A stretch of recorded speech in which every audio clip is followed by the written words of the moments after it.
बिस्मिल्लाहिर्रहमानिर्रहीम। अस्सलाम वालेकुम क्लास 9।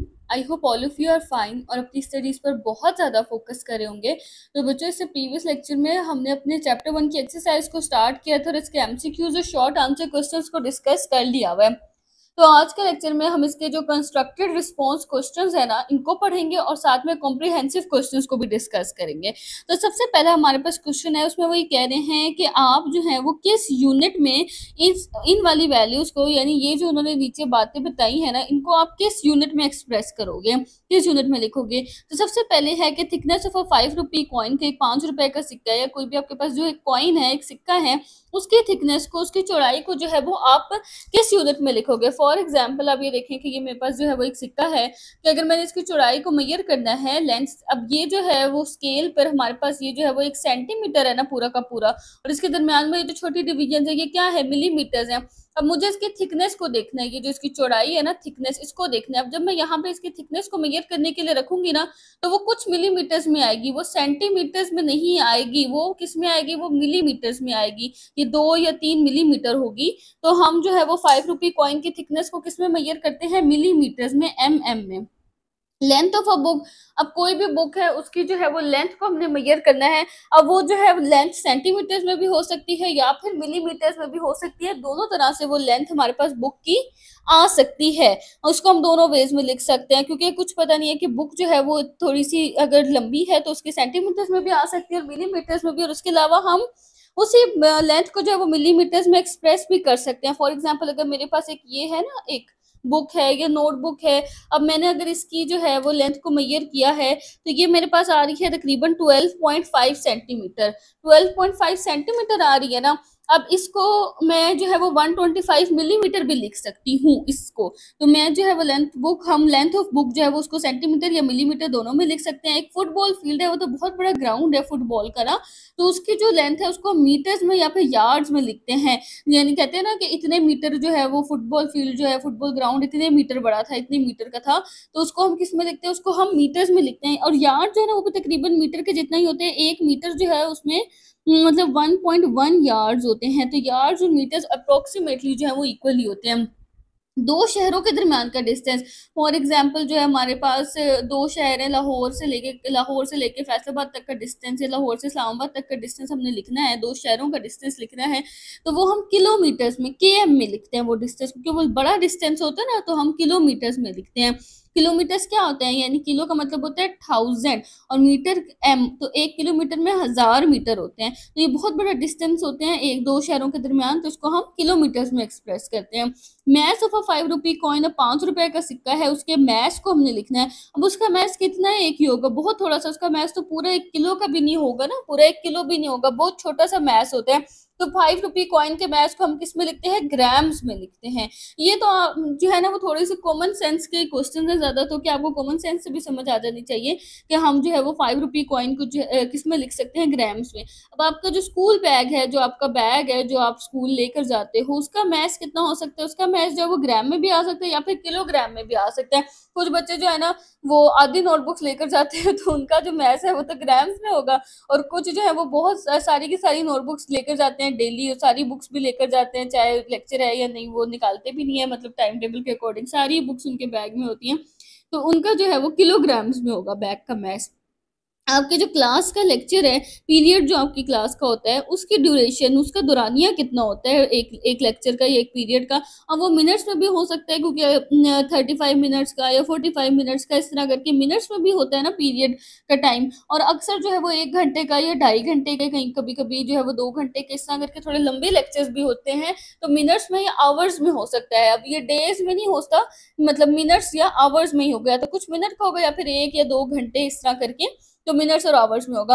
अब पेट्रोल जो टैंकी में डल रहा है गाड़ी की, तो उसका वॉल्यूम हम किस में लिखेंगे, किस यूनिट में लिखेंगे। तो जो पेट्रोल डलता है वो लीटर्स में ही हम कहते हैं ना, 5 लीटर पेट्रोल डाल दो या 10 लीटर पेट्रोल डाल दो, इस तरह करके जब हम पेट्रोल पंप पे जाते हैं पेट्रोल डलवाने के लिए, तो पेट्रोल जो कार में डलता है या बाइक वगैरह में, वो किस में होता है, लीटर्स में होता है।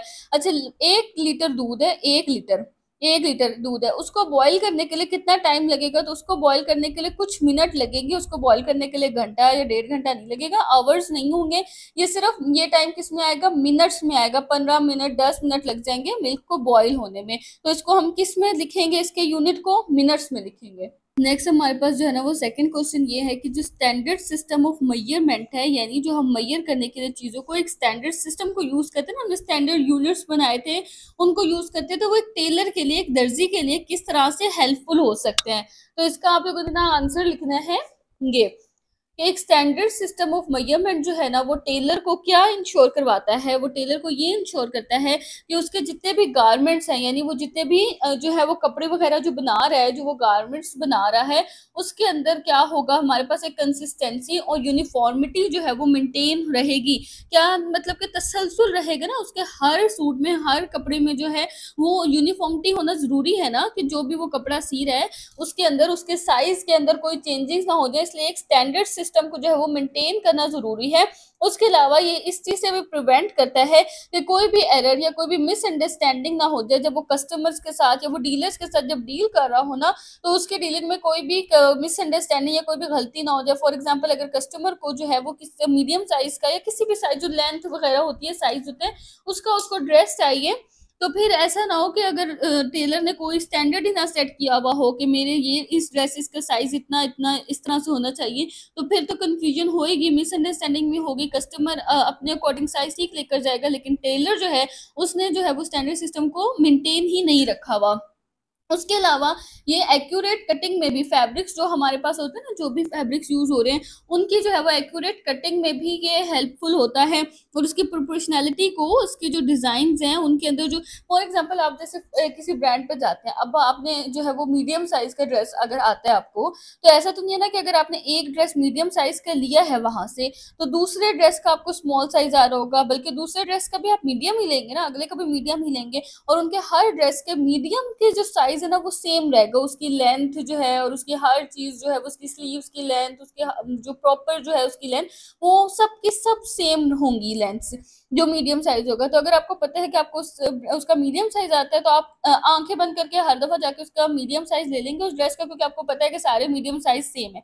लेकिन अगर वो अपने डिजाइन में प्रोपोर्शनैलिटी को, अपने साइजेस में जो है वो स्टैंडर्ड यूनिट्स को मेंटेन ना रखते हो, तो फिर तो आपको कुछ समझ नहीं आएगी ना कि आपको आपने किस साइज का ड्रेस लेना है। मिसअंडरस्टैंडिंग होगी, कंफ्यूजन होगी, और हो सकता है कि आप दोबारा वहां पे जाएं भी नहीं कि यहाँ के तो मुझे साइज ही फिट नहीं आता। तो इस वजह से एक टेलर के लिए, या एक जो भी कपड़े सी रहे हैं, या जो भी ब्रांड है, जो भी है जिनका गारमेंट्स के साथ रिलेशन है, उनके लिए बहुत इंपॉर्टेंट है कि वो एक स्टैंडर्ड यूनिट को मेंटेन रखें। नेक्स्ट जो हमारे पास थर्ड क्वेश्चन है ना, उसमें उन्होंने बोला है कि main scale reading micrometer screw gauge की जो मिनिमम होती है वो 1 मिलीमीटर होती है। इसका क्या मतलब है कि, और इसके बाद ना 100 डिवीजन है सर्कुलर स्केल के ऊपर। ये जो सर्कुलर स्केल होता है ना, ये ऊपर घूम रहा होता है स्क्रू गेज के ऊपर, इसके ऊपर 100 डिवीजन होती हैं, और ये नीचे होता है हमारे पास मेन स्केल। इसमें जो सबसे स्मॉलेस्ट डिवीजन है ना वो कितने की होती है? वो 1 मिलीमीटर की होती है। ये ना इस तरह से, फॉर एग्जाम्पल ना इस तरह से होता है कि ये आपके पास ये है ना सर्कुलर स्केल, इसके ऊपर 100 डिवीजन होती है सर्कुलर स्केल के ऊपर। ये मूव कर सकता होता है इस तरह से ना, ये ऊपर मूव कर सकता होता है, और इसके नीचे जो होता है ना ये मेन स्केल होता है, और मेन स्केल के ऊपर जो है ना वो स्केल बना हुआ होता है इस तरह से करके ना, स्केल मेन स्केल के ऊपर एक इस तरह से करके स्केल बना हुआ होता है, और उसके ऊपर सर्कुलर स्केल होता है जिसके ऊपर 100 डिवीजन होती हैं, और ये इस तरह से मूव कर रहा होता है। ये इस टाइप का थोड़ा सा होता है स्क्रू गेज। अब यहाँ पे वो कह रहे हैं कि जो है सर्कुलर स्केल, उसके ऊपर 100 डिवीजन, और मेन स्केल की सबसे छोटी डिवीजन कितनी है? 1 मिलीमीटर की है। जब थिम्बल, ये जो होता है ना, ये जिसके ऊपर सर्कुलर स्केल बना होता है, इसे कहते हैं थिम्बल। जब थिम्बल एक रोटेशन जो है वो कंप्लीट कर लेता है, तो 1 मिलीमीटर मेन स्केल जो है वो आगे की तरफ मूव कर जाता है।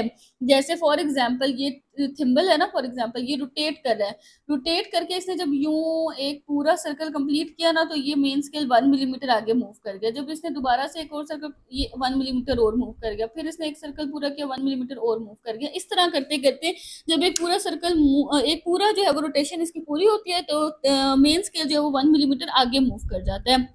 अब एक तो हमने बताना है कि लीस्ट काउंट कितना है, इस इंस्ट्रूमेंट का लीस्ट काउंट बताना है।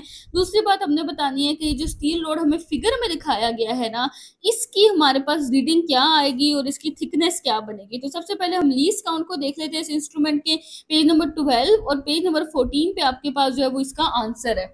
ये जो पेज नंबर 12 पे ग्रीन से मैंने हाईलाइट किए हुई है ना लीस्ट काउंट की डेफिनेशन। सबसे पहले आपने लीस्ट काउंट की हेडिंग देके ये वाली डेफिनेशन लिख देनी है, जो आपने 1.10 शॉर्ट क्वेश्चन में वैसे भी याद की हुई है साथ।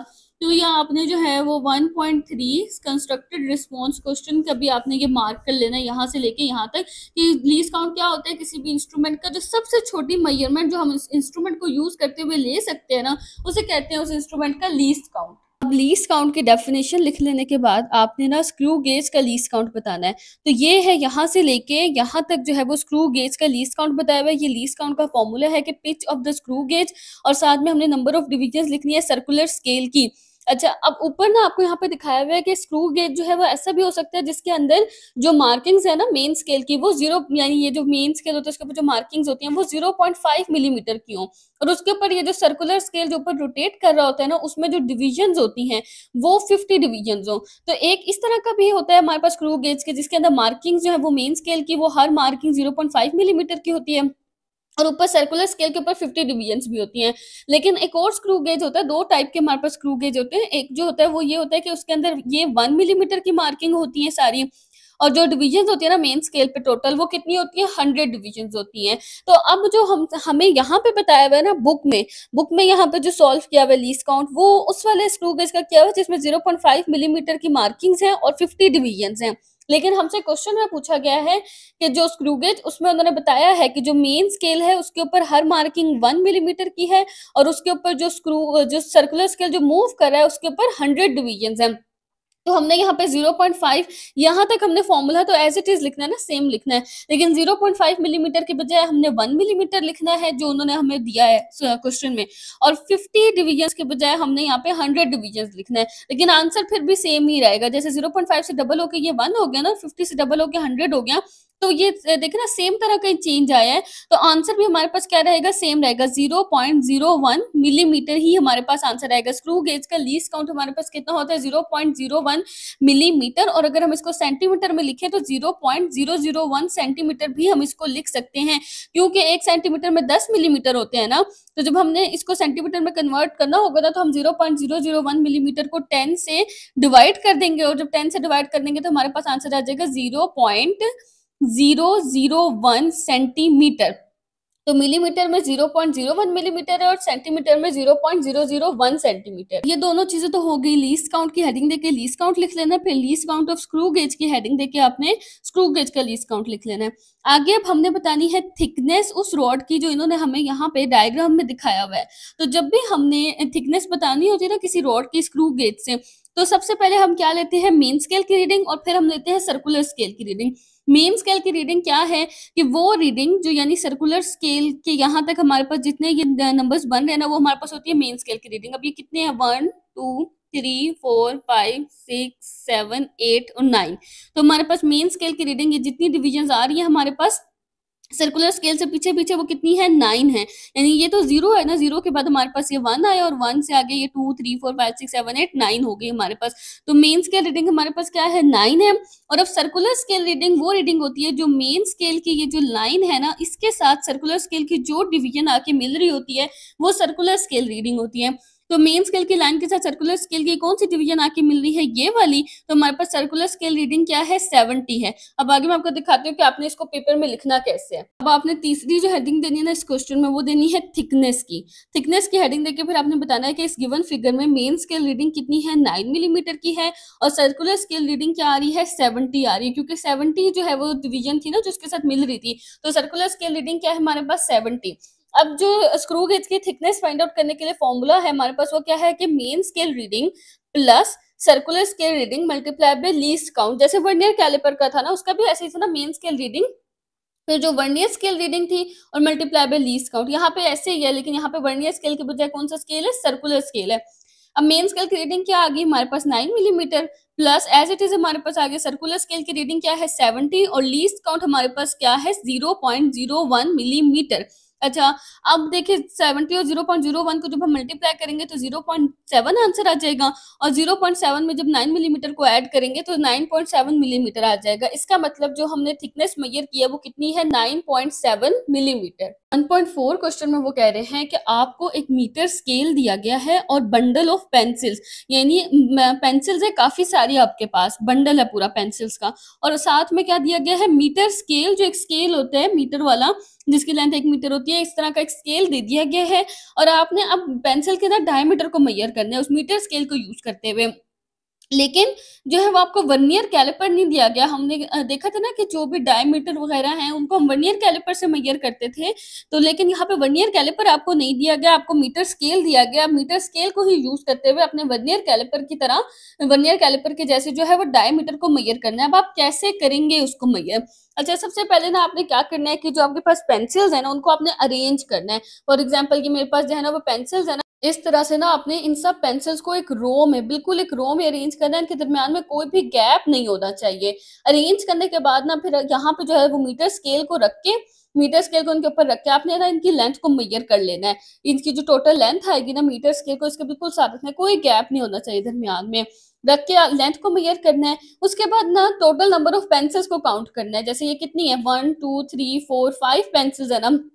अब लेट्स सपोज इनकी लेंथ जो है वो 5 सेंटीमीटर आ गई है, तो फिर जो लेंथ आई है ना हमारे पास 5 सेंटीमीटर, उसको हमने नंबर ऑफ पेंसिल्स से डिवाइड कर देना है। तो 5 को 5 से डिवाइड करेंगे तो 1 आंसर आएगा, तो 1 सेंटीमीटर हमारे पास क्या आ जाएगा, पेंसिल का डायामीटर। अच्छा, अब इस तरह से आपने इसका आंसर लिखना है। To measure the diameter of a pencil, pencil के डायमीटर को मेजर करने के लिए मीटर स्केल को यूज करते हुए वर्नियर कैलिपर की जैसे ही उसकी जो है वो वैल्यू आनी चाहिए, तो हम जो है वो इन स्टेप्स को फॉलो कर सकते हैं। अब उसमें से हमारे पास जो सबसे पहला स्टेप है वो क्या है, अरेंज द पेंसिल, यानी सबसे पहले हमारे पास 10 या 10 से ज्यादा जितनी भी पेंसिल्स हैं उनको हमने टाइटली जो है वो एक रो में, बिल्कुल टाइटली, उनके दरम्यान में कोई गैप नहीं होना चाहिए, उनको अरेंज कर देना है। उसके बाद जो है वो इस तरह से अरेंज करना है कि वो सब एक दूसरे के साथ कॉन्टेक्ट में हो, बिल्कुल जुड़ी हुई हो एक दूसरे के साथ, और साइड बाय साइड बिल्कुल एक दूसरे के साथ साथ एक दूसरे की साइड साइड पे जो है वो अलाइन हो जाए, जुड़ जाए।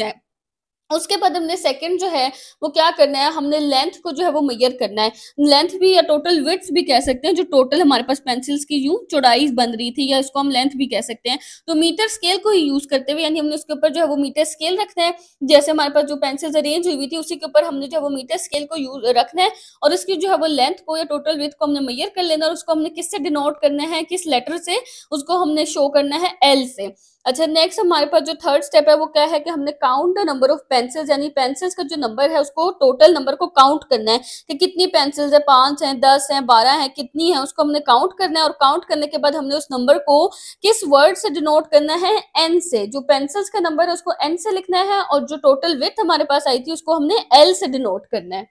फिर अब फाइनल स्टेप क्या है जिसमें हमने डायमीटर को कैलकुलेट करना है, वो ये है कि एक पेंसिल का जो डायमीटर है उसको हम इस तरह से कैलकुलेट कर सकते हैं कि जो टोटल वेट या टोटल लेंथ हमारे पास आई थी उस पूरे बंडल की मीटर स्केल के थ्रू, और जो नंबर ऑफ पेंसिल्स है उनको हम आपस में क्या कर दें, डिवाइड कर दें। यानी लेंथ हमारे पास पेंसिल्स की अगर फॉर एग्जाम्पल 5 सेंटीमीटर आई है, 5 सेंटीमीटर आई है, और नंबर ऑफ पेंसिल भी हमारे पास 5 ही हैं या 10 है, जितनी भी हैं उनको हम एक दूसरे से डिवाइड कर देंगे, और जो हमारे पास आंसर आएगा वो क्या होगा, डायमीटर होगा पेंसिल का। नेक्स्ट क्वेश्चन में वो कह रहे हैं कि एक मीटर स्केल है और उसका किनारा जो है वो खराब हो गया है, टूट गया। जैसे पुराने मीटर स्केल वगैरह पड़े होते हैं ना, जो पुराना स्केल होता है या कोई भी, उसके अक्सर किनारे जो है वो टूट जाते हैं, खराब हो जाते हैं। तो अब आपने जो है वो पेंसिल की फॉर एग्जाम्पल जो आपने फाइंड आउट करनी है लेंथ, एक पेंसिल है, ये मेरे पास एक पेंसिल है, इसकी मैंने लेंथ फाइंड आउट करनी है, लेकिन जो मीटर स्केल है उसका किनारा टूट चुका है, तो मैं कैसे उसको फाइंड आउट करेंगी?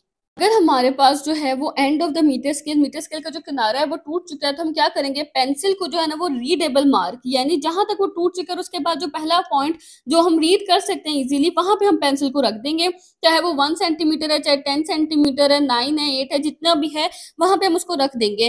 जो खराब हुआ हुआ किनारा है ना वहां पे हम उसको नहीं रखेंगे, क्योंकि वहां से हमें रीडिंग गलत आने का जो है वो खतरा हो सकता है। तो हम क्या करेंगे, उसको जो भी हमें पहला पॉइंट जहां से हमें समझ आ रहा है ना कि यहाँ से जो है वो ठीक लिखा हुआ है, वहां पे हम उसको रख देंगे।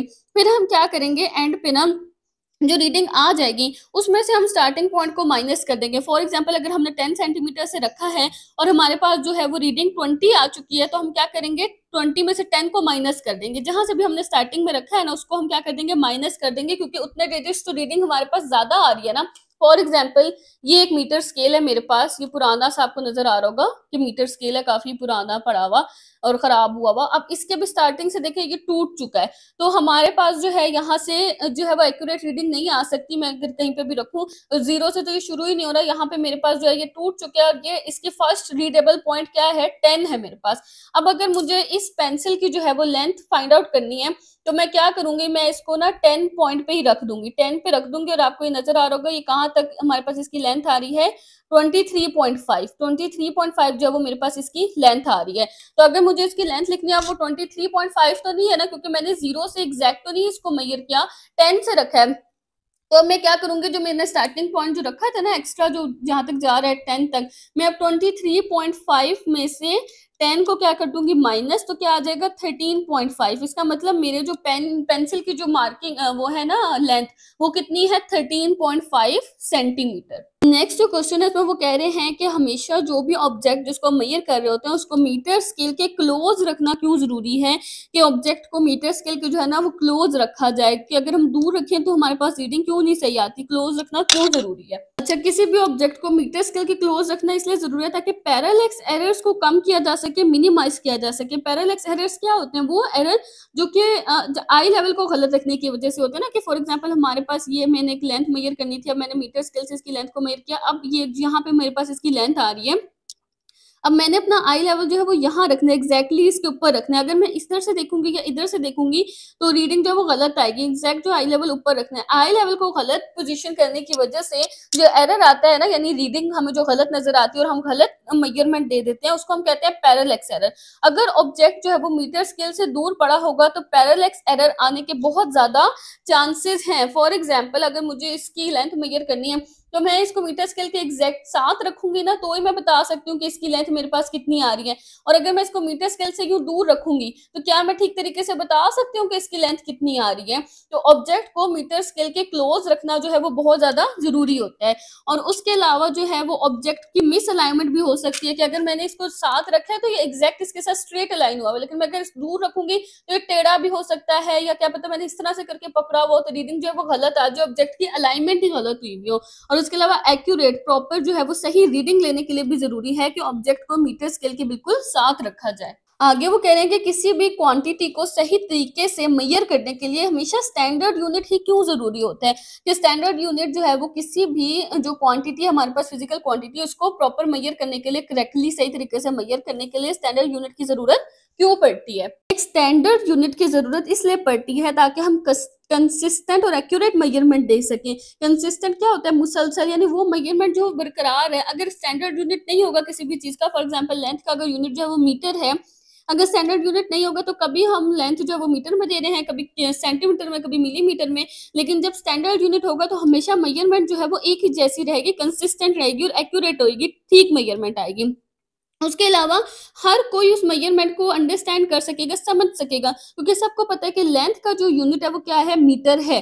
अच्छा, अगर कोई जो है वो किसी और यूनिट में दे रहा है और कोई किसी और यूनिट में दे रहा है तो हर किसी के लिए उसको समझना आसान नहीं है। लेकिन जब एक चीज का स्टैंडर्ड यूनिट बना दिया जाता है ना कि इसका यूनिट यही है, तो हर इंसान जो है वो उस यूनिट को समझ सकते हैं, उसके रिजल्ट्स को कंपेयर कर सकते हैं, अपने रिजल्ट्स के साथ उसका मुआवजा कर सकते हैं। कि अगर फॉर एग्जांपल किसी ने आपको लेंथ की मेजरमेंट जो वो मीटर में दी है, आप जो है वो लेंथ लेकर बैठे हुए हैं सेंटीमीटर में, तो आप दोनों लेंथ्स को कंपेयर कर सकते हैं, नहीं कर सकते। लेकिन जब ये पता है कि स्टैंडर्ड यूनिट ही उसका जो है वो मीटर है, तो अगला बंदा भी मीटर में ही देगा, आपने भी अपनी लेंथ मीटर में ही निकाली होगी, तो उसका कंपेयर करना जो है वो क्या हो जाएगा, उसका मुआवजा करना आसान हो जाएगा।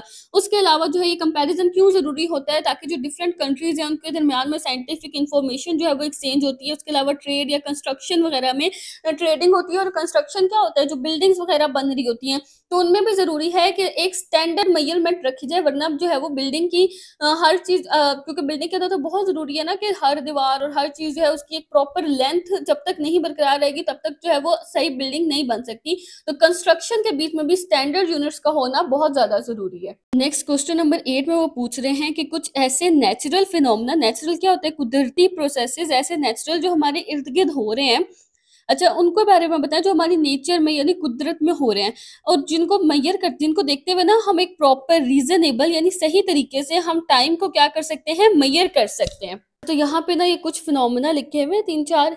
तो पहले क्या है, अर्थ की रोटेशन। सबसे पहले नेचुरल फिनोमेना, अर्थ जो है वो रोटेट करती है ना अपने एक्सिस पर। क्या होता है रोटेट करना, यानी ये अर्थ है ना, ये अपने एक्सिस पर इस तरह से यूं घूमती रहती है, रोटेट करती रहती है। तो ये जो अर्थ की रोटेशन होती है ना, एक रोटेशन कंप्लीट होने में लगता है 1 दिन। तो ये भी एक टाइम स्टैंडर्ड है कि एक रोटेशन कितने टाइम में कंप्लीट होती है, 1 दिन में। उसके अलावा अर्थ की रेवोल्यूशन अराउंड द सन। अच्छा, ये हमारे पास जैसे सोलर सिस्टम होते हैं ना, कि ये सन होते हैं और उसके इर्द गिर्द सारे के सारे ये प्लैनेट्स होते हैं, मरकरी, वीनस, अर्थ, मार्स। अब ये अर्थ है ना, अर्थ जो है वो अपने एक्सिस पे भी यूं रोटेट करती रहती है और साथ में वो सन के इर्द गिर्द रेवोल्यूशन भी करती है। यानी वो अर्थ जो है वो ऐसे भी मूव कर रही है और ऐसे भी साथ साथ ना यूं वो मूव करती रहती है। तो ये जो एक रोटेशन है ना, उसे तो पूरा होने में लगता है 1 दिन। लेकिन जो एक रेवोल्यूशन है ना, जो अर्थ के जो सन के इर्द गिर्द उसने एक पूरा चक्कर पूरा करना है, तो उसमें उसको लगता है 1 साल। अच्छा, उसके बाद है पेंडुलम के ऑसिलेशन। पेंडुलम क्या होता है कि अक्सर जो है ना वो घड़ियां होती हैं जिनके नीचे यूं करके, ये क्लॉक है ना, क्लॉक के नीचे यूं धागे से ये पेंडुलम सा लटका होता है और ये जो है वो मूव करता है इधर से इधर।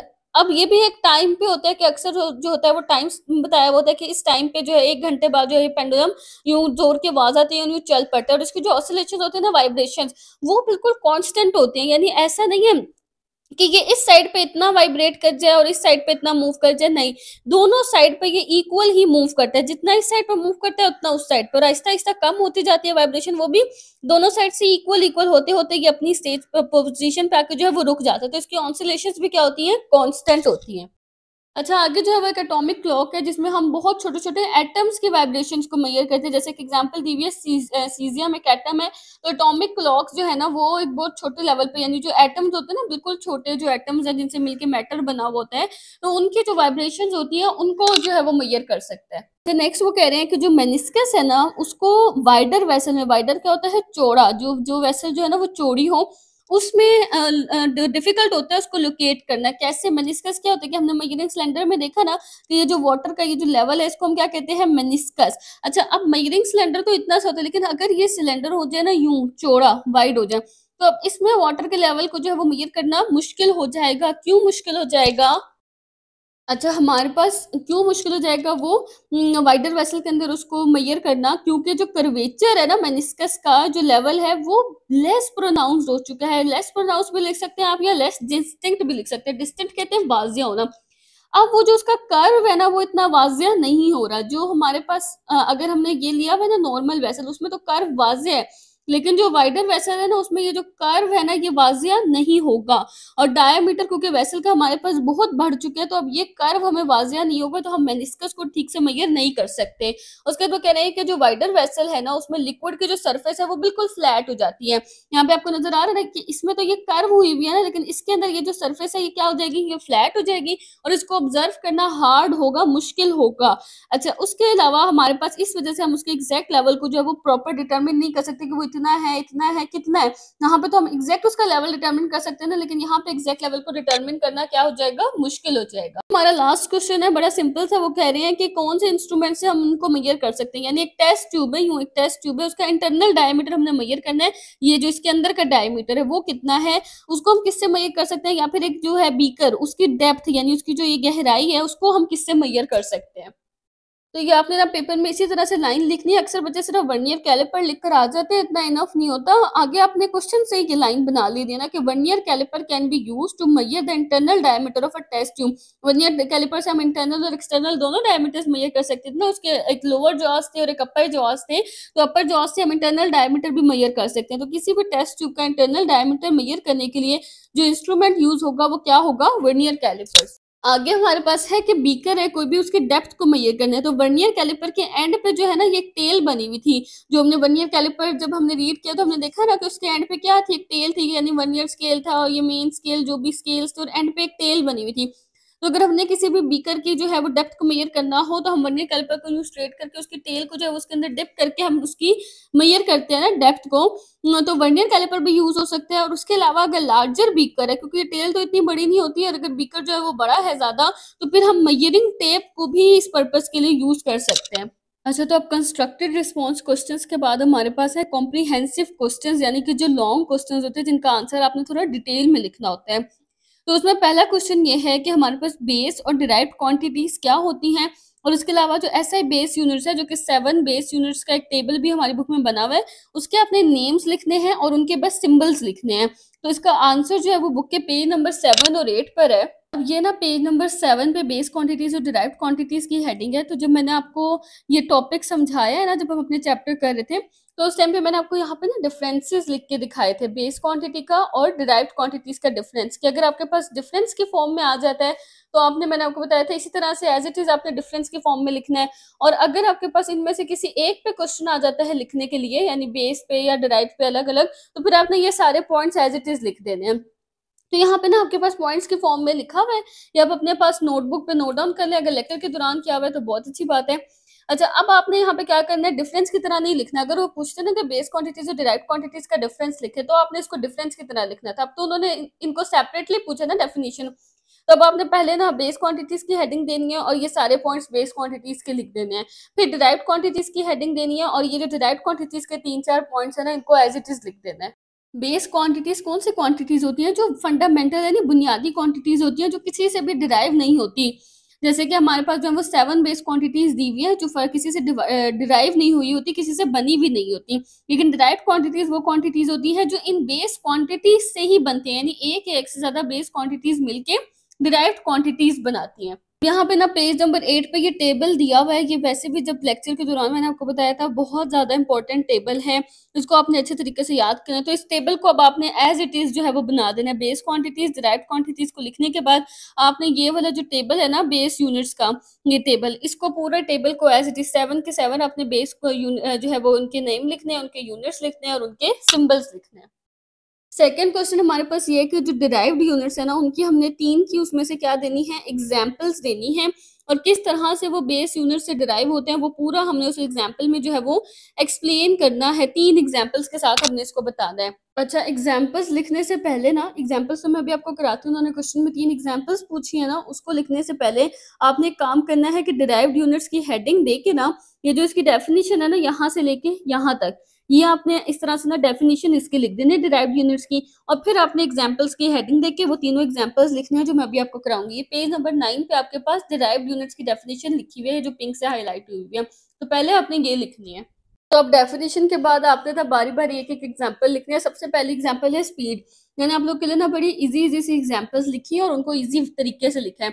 अच्छा, स्पीड हमारे पास क्या होता है कि एक जो बॉडी है ना, वो जितने टाइम में जितना डिस्टेंस कवर करती है, हम उसे उसकी स्पीड कहते हैं। जैसे गाड़ी जा रही है तो उसकी स्पीड क्या होती है कि वो कितना डिस्टेंस ट्रेवल कर रही है और कितने टाइम में कर रही है, उसे हम कहते हैं स्पीड। अब स्पीड का जो फॉर्मूला है ना, अपने इसी तरह सब में ये 3 हेडिंग्स देनी है, ये 3 जो मैंने आपके लिए बनाई है। सबसे पहले आपने हेडिंग देनी है जो भी आपकी एग्जाम्पल है उसकी, फिर आपने 3 हेडिंग्स देनी है। एक उसका फॉर्मूला लिखना है, एक ये लिखना है कि वो कौन से बेस यूनिट से डिराइव होगा, और फिर उसकी डेरिवेशन क्या होगी वो लिखना है।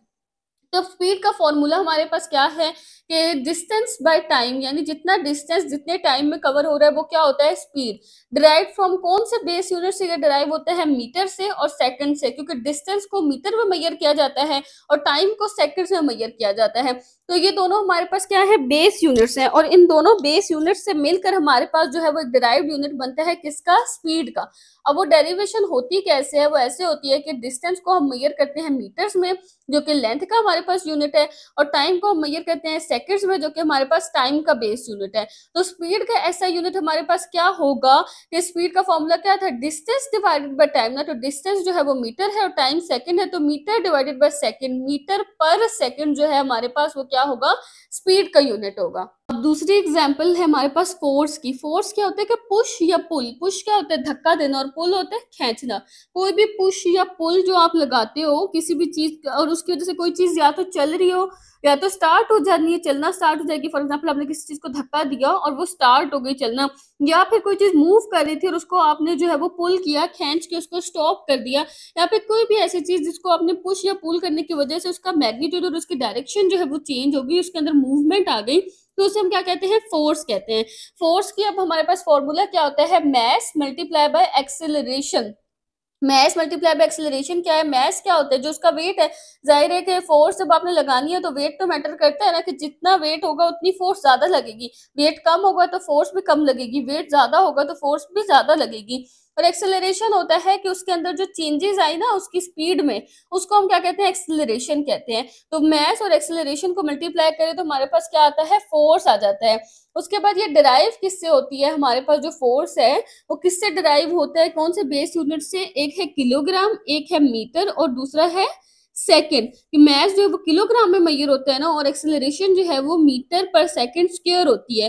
तो मीटर, सेकंड और किलोग्राम ये तीनों हमारे पास क्या है, फोर्स के जो है वो बेस यूनिट्स है जिनसे फोर्स का यूनिट डिराइव होगा। अब वो डेरिवेशन हमारे पास होती कैसे है कि मास को किलोग्राम में मेजर किया जाता है, जो कि हमारे पास मास का बेस यूनिट है ना, क्योंकि मास को हम किससे मेजर करते हैं, किलोग्राम में, और ये मास का बेस यूनिट है। और एक्सीलरेशन क्या होता है, वेलोसिटी ओवर टाइम। ये ऐसे ही है जैसे अभी हमने स्पीड देखा था ना, डिस्टेंस ओवर टाइम। अब एक्सीलरेशन होता है वेलोसिटी ओवर टाइम, यानी जितनी स्पीड जो है, वेलोसिटी जो है वो कवर हुई है जितने टाइम में, उसे हम कहते हैं एक्सीलरेशन। जैसे स्पीड का यूनिट मीटर पर सेकंड था, वेलोसिटी का भी मीटर पर सेकंड है। नेक्स्ट चैप्टर में ना आप स्पीड और वेलोसिटी का डिफरेंस देखेंगे कि क्या होता है। अच्छा, लेकिन यूनिट इनका सेम है। तो वेलोसिटी का भी मीटर पर सेकंड है, और टाइम क्या होता है हमारे पास, सेकंड्स में होता है। तो एक्सेलरेशन का यूनिट हमारे पास क्या बनेगा कि ये दोनों, ये सेकंड भी नीचे चला जाएगा ना, ये दोनों सेकंड क्या बन जाएंगे, सेकंड स्क्वायर बन जाएंगे, क्योंकि 2 सेकंड्स है ना, तो सेकंड स्क्वायर बन जाएगा। मीटर पर सेकंड स्क्वायर जो है वो एक्सेलरेशन का यूनिट होता है। तो इस तरह हमारे पास फोर्स का यूनिट क्या होगा, मास मल्टीप्लाई बाय एक्सेलरेशन होती है ना फोर्स। तो मास हम लिख देंगे, और फोर्स का वैसे ऐसे यूनिट हमारे पास होता है न्यूटन। तो 1 न्यूटन जो है वो किसके इक्वल हो जाएगा, 1 kg। और मीटर पर सेकंड्स के बीच में डॉट आपने जरूर लगाना है, ये मल्टीप्लाई को शो करता है कि 1 kg डॉट और मीटर पर सेकंड स्क्वायर। और इसको हम लिखते हैं न्यूटन है, बट ये डिराइव किससे हुआ है, कौन से बेस यूनिट से, किलोग्राम से, मीटर से और सेकंड से।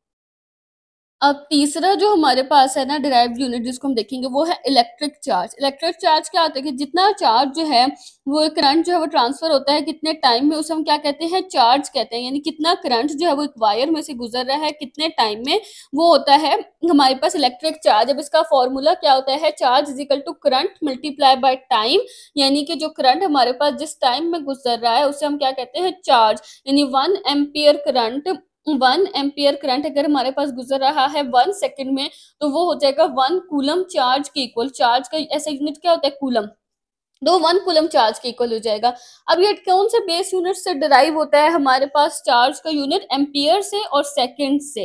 इलेक्ट्रिक करंट को एम्पियर्स में मेजर किया जाता है ना, हमने जो अभी टेबल देखा 7 बेस यूनिट्स वाला, उसमें इलेक्ट्रिक करंट को एम्पियर्स से मेजर किया जाता है और टाइम को सेकंड से। तो ये 2 बेस यूनिट्स हैं जिनसे हमारे पास जो है वो चार्ज का यूनिट डिराइव होता है। और वो डेरिवेशन होती कैसे है कि इलेक्ट्रिक करंट जो है उसको एम्पियर्स में मेजर किया जाता है जो कि बेस यूनिट है इलेक्ट्रिक करंट का, और टाइम को मेजर किया जाता है सेकंड्स में जो कि बेस यूनिट है टाइम का। तो हमारे पास इलेक्ट्रिक चार्ज का यूनिट क्या बनेगा कि 1 coulomb is equal to 1 ampere. ये मैंने गलत लिख दिया यहाँ पे, 1 एम्पियर सेकंड बनेगा, क्योंकि ये मल्टीप्लाई हो रहे हैं ना, डिवाइड थोड़ी हो रहे हैं। करंट मल्टीप्लाई बाय टाइम होता है हमारे पास, चार्ज का फॉर्मूला क्या होता है, करंट मल्टीप्लाई बाय टाइम। तो करंट का यूनिट एम्पियर है और डॉट लिख के हम सेकंड लिखेंगे। जब यूनिट्स के बीच में कुछ मल्टीप्लाई हो रहा था तो हम डॉट लिखते हैं, और जब डिवाइड हो रहा था तो इस तरह से हम डाल देते हैं। तो ये डिवाइड नहीं हो रहा, ये मल्टीप्लाई हो रहा है।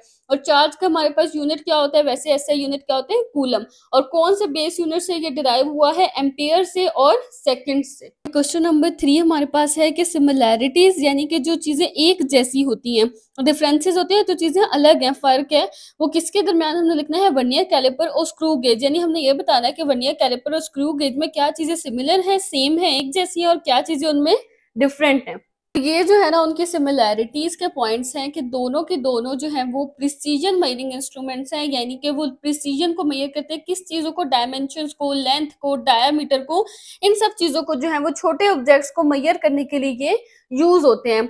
उसके बाद जो है वो दोनों के दोनों जो है वो स्केल्स को यूज करते हैं। जैसे कि वर्नियर कैलिपर में भी हमारे पास एक मेन स्केल और एक वर्नियर स्केल होता है ना, और स्क्रू गेज में भी एक मेन स्केल और एक सर्कुलर स्केल होता है। तो दोनों के अंदर जो है वो स्केल्स होते हैं, एक तो होता है मेन स्केल और दूसरा जो है वो कोई भी सेकेंडरी स्केल होता है।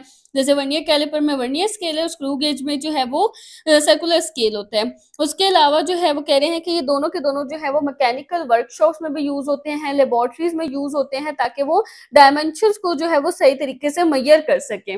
नेक्स्ट अब हमारे पास जो है वो डिफरेंसेस आ जाते हैं वर्नियर कैलिपर्स और स्क्रू गेज के, कि इन दोनों के दरमियान क्या डिफरेंस है।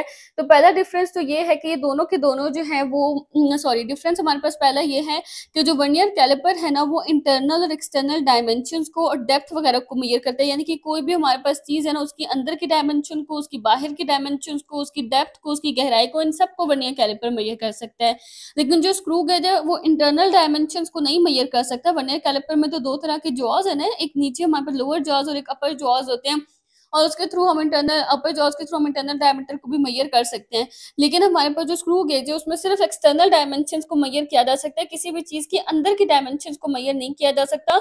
और मेजर भी हम जो है वो इसमें ज्यादा स्मॉल ऑब्जेक्ट्स को कहते हैं, जैसे कोई रॉड है या कोई वायर है वगैरह, उसकी थिकनेस को या फिर किसी शीट की थिकनेस को हम स्क्रू गेज से मेजर कर सकते हैं।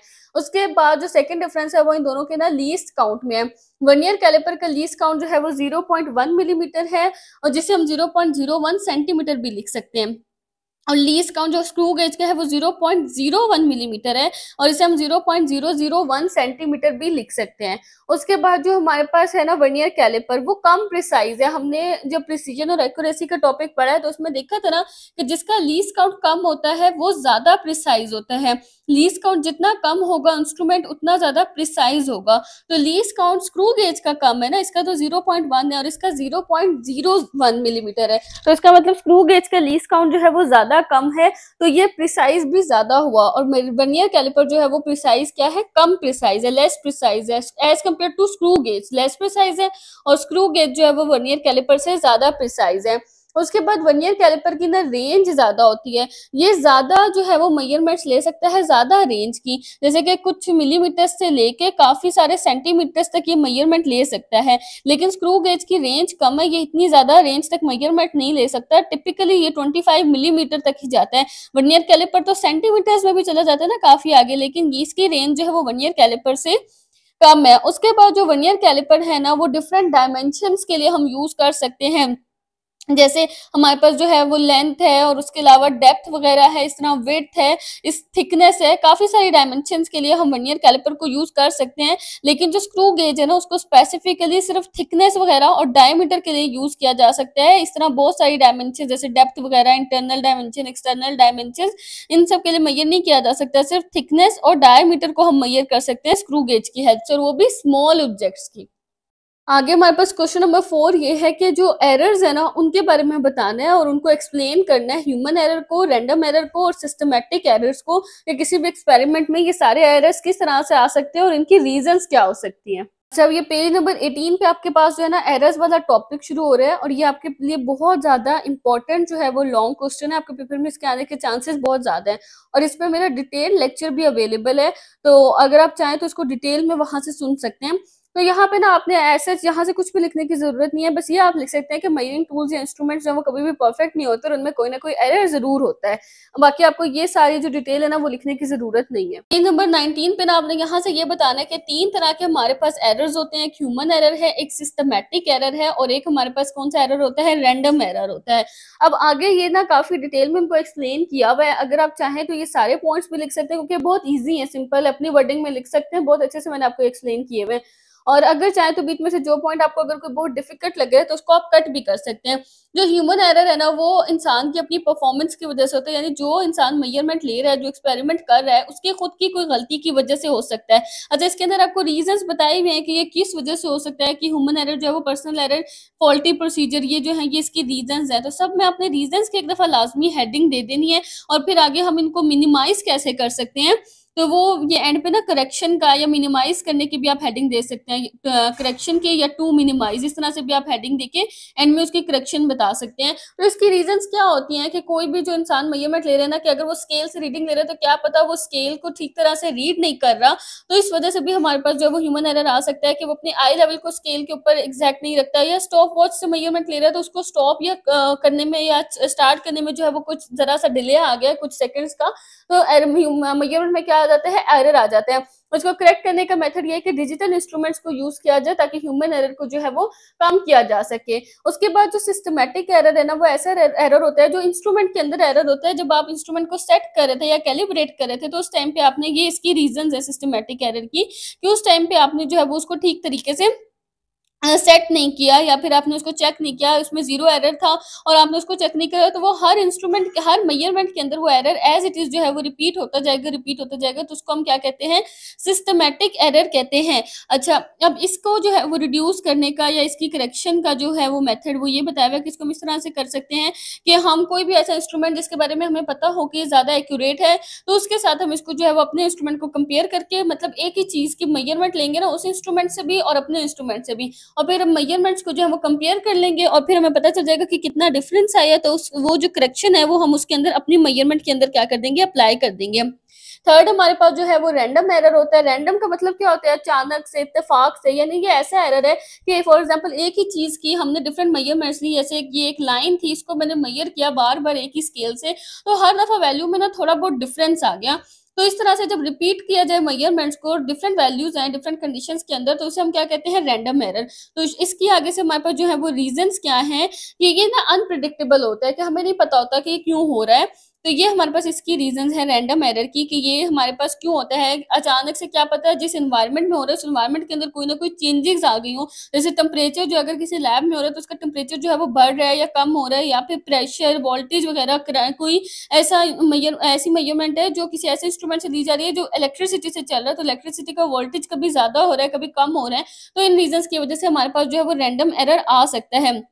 और इसको मिनिमाइज या रिड्यूस या इसकी करेक्शन कैसे की जा सकती है, आप कोई भी हेडिंग दे सकते हैं, टू मिनिमाइज या करेक्शन या रिडक्शन, इस तरह से। तो इसके रैंडम एरर को हम इस तरह से रिड्यूस कर सकते हैं कि हम जो है वो उससे किसी भी चीज़ की जिसकी हम मेजरमेंट ले रहे हैं ना, हम उसकी काफ़ी सारी मेजरमेंट्स ले लें। जैसे एक स्केल से मैं अगर लेंथ मेजर कर रही हूँ अपने किसी भी ऑब्जेक्ट की, तो मैं 4-5 मेजरमेंट्स ले लूंगी और उसकी एवरेज निकाल लूंगी। फॉर एग्जाम्पल मैंने ये मेजर किया ना, तो यहाँ पे मैंने लिखा हुआ है कि इस केस लाइन को मेजर किया, तो एक मेजरमेंट 5.2 आ रही है, एक 5.3, एक 5.1, एक 5.4।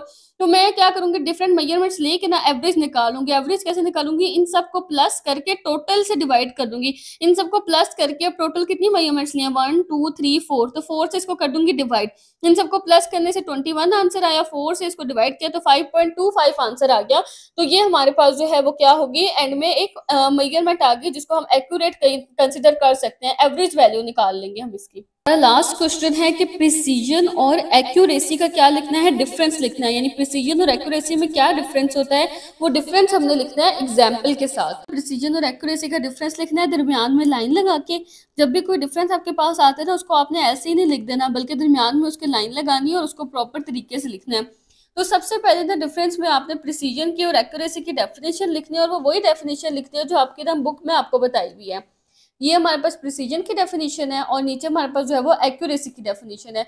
प्रिसीजन क्या होता है, प्रिसीजन जो है वो किसी भी मेजरमेंट की एक ऐसी वैल्यू होती है जैसे हमें ये पता चलता है कि how close together a group of measurements, यानी एक ग्रुप ऑफ मेजरमेंट एक दूसरे के कितना क्लोज है, उसे हम क्या कहते हैं, उसे हम कहते हैं प्रिसीजन। यानी जो मेजरमेंट्स एक दूसरे के कितना क्लोज है वो होता है प्रिसीजन। एक ही चीज के हमने डिफरेंट मेजरमेंट्स ली, वो एक दूसरे के कितना क्लोज आई, वो है प्रिसीजन।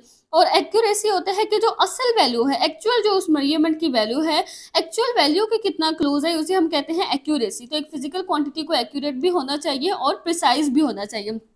ये जो ग्रीन में मैंने हाईलाइट की हुई है ये प्रिसीजन की डेफिनेशन है, और ये जो पिंक में हाईलाइट हुई है ये एक्यूरेसी की डेफिनेशन है। तो ये दोनों डेफिनेशन आपने पहले लिख देनी है, प्रिसीजन की और एक्यूरेसी की।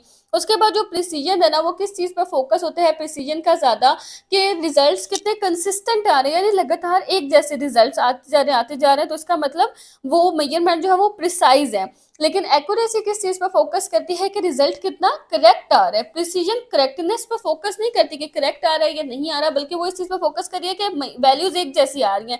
जैसे एक चीज की हम वैल्यू ले रहे हैं 10.1, 10.2, 10.3 या 10.15, इस तरह से एक जैसी मिलती जुलती वैल्यूज आ रही है, तो उसका मतलब वो वैल्यूज प्रिसाइज है। लेकिन अगर एक्चुअल वैल्यू 15 है तो वो वैल्यूज एक्यूरेट तो ना हुई, सिर्फ प्रिसाइज होंगी। और एक्यूरेट वैल्यू अगर हमारे पास आ रही है 14.9 या फिर 15 आ रही है, तो वो हमारे पास कौन सी वैल्यू होगी, वो एक्यूरेट वैल्यू होगी। तो एक फिजिकल क्वांटिटी को मेजरमेंट को प्रिसाइज भी होना चाहिए और एक्यूरेट भी होना चाहिए। उसके बाद हम प्रिसीजन को कैसे इम्प्रूव कर सकते हैं, प्रिसीजन को हम ऐसे इम्प्रूव कर सकते हैं कि हम ऐसे इंस्ट्रूमेंट्स को यूज़ करें जिनका लीस्ट काउंट जो है वो छोटा हो, लीस्ट काउंट क्या हो, कम हो, और मेजरमेंट्स जो है वो उनमें क्या होती रहे, रिपीट होती रहे एक जैसी बार बार मेजरमेंट्स। और एक्यूरेसी को कैसे इम्प्रूव किया जा सकता है कि हम इंस्ट्रूमेंट को प्रॉपर कैलिब्रेट करें, उसकी जो सेटिंग वगैरह होती है, जैसे वेट बैलेंस है, उसकी कैलिब्रेशन होती है, शुरू में हमने उसको प्रॉपर जब एडजस्ट करना होता है, जीरो एरर वगैरह को चेक करना होता है, तो कैलिब्रेशन इंस्ट्रूमेंट की ठीक हो और मेजरमेंट को केयरफुल मेथड से लिया जाए, यानी मेजरमेंट में कोई एरर ना हो, ह्यूमन एरर या सिस्टमेटिक एरर, जिस तरह से उसको मेजरमेंट को रीड करने में जो एरर्स आते हैं उनको भी अवॉइड किया जाए।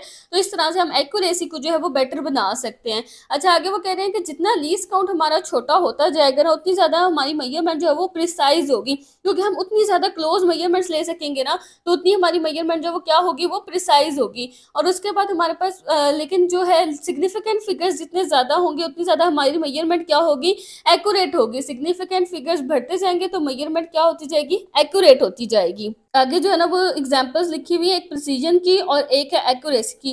जैसे फॉर एग्जांपल हमारी कोई मेजरमेंट है और उसकी ट्रू वैल्यू कितनी है, 10 सेंटीमीटर, लेकिन जब हमने मेजरमेंट्स ली हैं तो एक आई 8.8, एक 8.9 और एक दोबारा 8.8, तो ये सब प्रिसाइज तो है मेजरमेंट्स, लेकिन ये सब एक्यूरेट नहीं है, ये एक दूसरे के तो बहुत क्लोज हैं लेकिन ट्रू वैल्यू के क्लोज नहीं है, इसलिए ये सिर्फ प्रिसाइज है और एक्यूरेट नहीं है।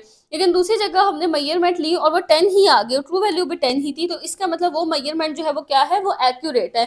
तो यहाँ तक आपने ये सारे पॉइंट्स लिखने के बाद ना कोशिश करनी है कि ये जो इसकी डायग्राम है ना नीचे दी हुई, इस डायग्राम को भी आप बना देंगे। डायग्राम बना देंगे तो बहुत अच्छा इंप्रेशन पड़ेगा और बड़ी इजी सी डायग्राम है।